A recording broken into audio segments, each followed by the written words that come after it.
പെട്ടെന്നാണ് ഇത് അപകടം ഉണ്ടായത്. ഇവർ ചോറ് തിന്നാൻ വേണ്ടിയിട്ട് ഇവിടുന്ന് പോയി 5 മിനിറ്റ് ആയിട്ടുള്ളൂ. അപ്പോഴേക്ക് ഇത് ചൊരിഞ്ഞിട്ട് ഇറങ്ങാണ് ചെയ്ത്, ഇടിഞ്ഞിട്ട് വീണു. ആ സമയത്തിട്ട് അവർ അവിടെ ഉണ്ടെങ്കിൽ 2 പേരുടെ ജീവൻ അപായപ്പെട്ടു വീണു. അത്രയും ഡേഞ്ചറായിരുന്നു. ആ അവസ്ഥ കണ്ടു നോക്കുമ്പോൾ എന്തോ അവരൊരു പുനർജന്മം എന്ന് പറയും.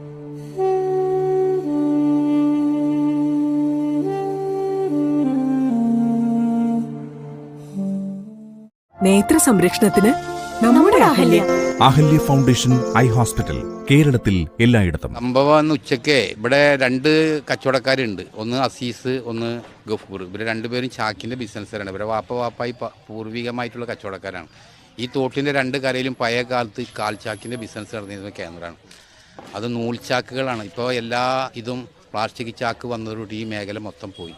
അങ്ങനെ പറയുകയാണെങ്കിൽ പൊന്നാനിയിൽ ഒരുപാട് വ്യവസായ മേഖലകൾ തകർന്ന്, ചൂടിക്കയർ, അതുപോലെ ബീഡി തെരപ്പ്, അങ്ങനെ ഒരുപാട് മേഖലകൾ പൊന്നാനിയിൽ ഒരു വ്യവസായ കേന്ദ്രം തന്നെയായിരുന്നു. അതൊക്കെ പോയി. അപ്പോൾ ഇന്നത്തെ ഈ അവസ്ഥ പറയാൻ വെച്ചാൽ ഇവിടെ ഇപ്പോൾ 2 പേരും ഈ പ്ലാസ്റ്റിക് ചാക്കും അതുപോലുള്ള എന്തെങ്കിലുമൊക്കെ കിട്ടി അവിടെ ശേഖരിച്ച് വെക്കുക, ആവശ്യക്കാർക്ക് കൊടുക്കുന്നതാണ് ഇവിടെ ചെയ്തിരുന്നത്. അപ്പോൾ ഈ 2 പേരും അളിയന്മാരാണ് ഈ ഷോപ്പ് നടത്തിയിരുന്നത്. അപ്പോൾ അവർ 2 മണിക്ക് ഭക്ഷണം കഴിക്കാൻ വേണ്ടിയിട്ട് ആ സാധനം ലോക്ക് ചെയ്തിട്ട് അടുത്തുള്ള എൻ്റെ കടലിൻ്റെ നേരെ മുമ്പിലുള്ള സെക്യൂരിൻ്റെ കടയിൽ ഇരിക്കുമ്പോഴാണ് ഈ കെട്ടിടം തകർന്നു വീഴുന്നത്. അപ്പോൾ ഏകദേശം ഒരു 200 വർഷത്തോളം പഴക്കങ്ങൾ ഓരോ കെട്ടിടങ്ങൾക്കുണ്ട്. ഈ കെട്ടിടങ്ങളൊക്കെ കളിമണ്ണ് കൊണ്ട് പഴയ കാലത്ത് നിർമ്മിച്ചവയാണ്. ഇപ്പോൾ മെയിൻ റോട്ടിലുള്ള ഈ കെട്ടിടങ്ങളും, ഇപ്പോൾ ഇത് ഈ പാലത്തിൻ്റെ അടുത്താണ് ഇപ്പോൾ ഈ കട, എൻ്റെ ഷോപ്പിൻ്റെ നേരെ പിൻഭാഗം. ഇപ്പോൾ മെയിൻ റോട്ടിലുള്ള കടകളും ഏകദേശം കാലഹരണപ്പെട്ട കടകളാണ്.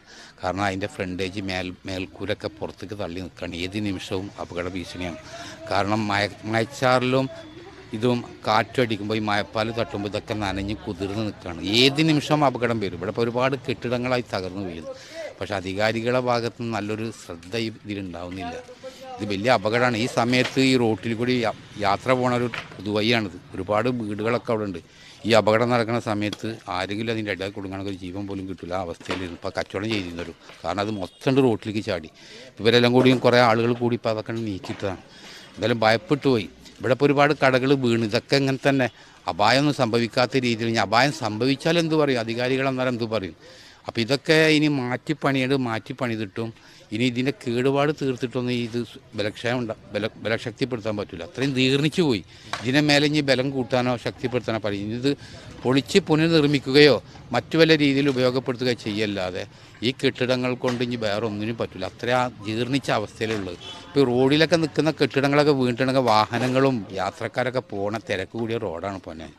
എന്തെങ്കിലും സംഭവിച്ചു പോയാൽ, അതിൻ്റെ ഇടയിൽ കുടുങ്ങി പോയാൽ ജീവനൊന്നും കിട്ടില്ല. അത്രയും വലിയ തടിമരങ്ങളാണ്, തെങ്ങുമുട്ടികളൊക്കെ കയറ്റിയ ഓടുമേഞ്ഞ കെട്ടിടങ്ങളാണ്. അതൊക്കെ വീണ് കഴിഞ്ഞാൽ ലോഡ് കണക്കിന് മരങ്ങളാണ്.